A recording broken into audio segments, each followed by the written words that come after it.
ay naglalakad-lakad kami, minamasdan ganda ng paligid.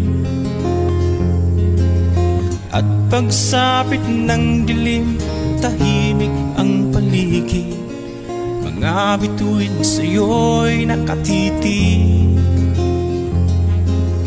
Pagkagising mo sa umaga'y maririnig mga ibon